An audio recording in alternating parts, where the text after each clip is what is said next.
মা, আমি তো যেমন ডিউটিতে যাই সেই রকম ডিউটিতে গিয়েছিলাম, কিন্তু আমি তো জানতাম না যে আজই হবে আমার শেষ দিন।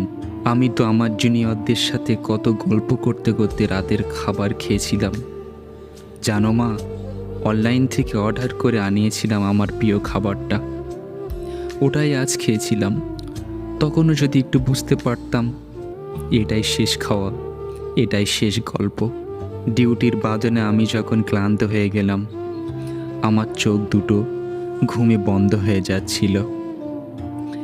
একটু শরীরের ক্লান্তি মেটাতে গেলাম, তখনও যদি বুঝতাম মা সারা জীবনের মতো বিশ্রামে চলে যাব। তখন ভোর রাত, আমি ওয়ার্ডে একা। তখন ভোরের শীতল বাতাসে আমার একটু ঠান্ডা লাগতে আমি লাল চাদরটা ঢাকা দিয়ে একটু চোখ বন্ধ করেছিলাম শুধু। সেই সময়ের অপেক্ষা থাকা ওরা আমার সাথে নোংরামো শুরু করে। ছি মা, আমার খুব কষ্ট হচ্ছিল জানো তো। অনেকবার আমি বারণ করেছিলাম, চিৎকার করেছিলাম, বাঁচাও বাঁচাও, কে আছো আমাকে বাঁচাও। কিন্তু কেউ আমার চিৎকার, আমার আর্তনাদ শুনতে পায়নি। আর ওরা আরও পশুর থেকে বিশ্রী ব্যবহার করতে লাগলো আমার সাথে, খেলতে লাগলো আমাকে নিয়ে ওরা। আমি ওদের হাতে পায়ে পড়লাম। আমি এটা বললাম যে আমাকে ছেড়ে দাও, দয়া করে ছেড়ে দাও, আমি কাউকে কিছু বলবো না। দিল না তোমার কোলে শেষবারের মতো মাথা রাখতে দিতে, দিল না শেষবার তোমার হাসি ভরা মুখটা দেখার সুযোগ, দিল না বাবার স্বপ্নে তার রাজকন্যার বড় ডাক্তার হওয়ার কাহিনীকে সত্যি করতে।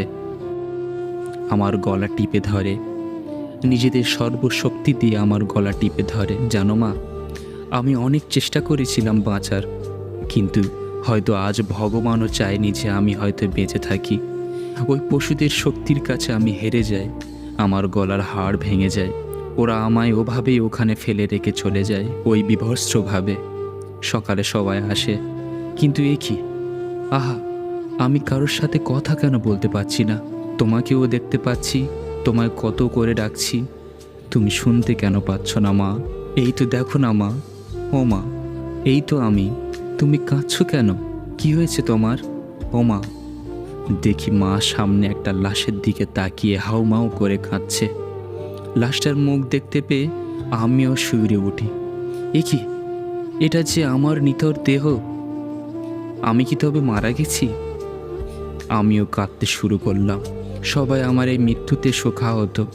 সারা দুনিয়া আমার মৃত্যুর ঘটনা আপাতত জেনে গেছে, সবাই বিদ্রোহ করছে, কিন্তু আমি আমার নিথর দেহের দিকে তাকিয়ে রইলাম। আমার শেষটা তো আরও ভালো হতে পারতো, বলো মা। দেখো না মা, ওরা আমার মুখের দেহের কি বিশ্রী অবস্থা করেছে। দেখো মা, দেখো। আমার চিৎকার করতে ইচ্ছা করছে, কিন্তু আমার আওয়াজ এখানে কেউ শুনতে পারছে না। আমি এতগুলো লোকের সামনে চিৎকার করছি, কিন্তু একটা কেউ আমার এই চিৎকার শুনতে পারছে না। কেউ না।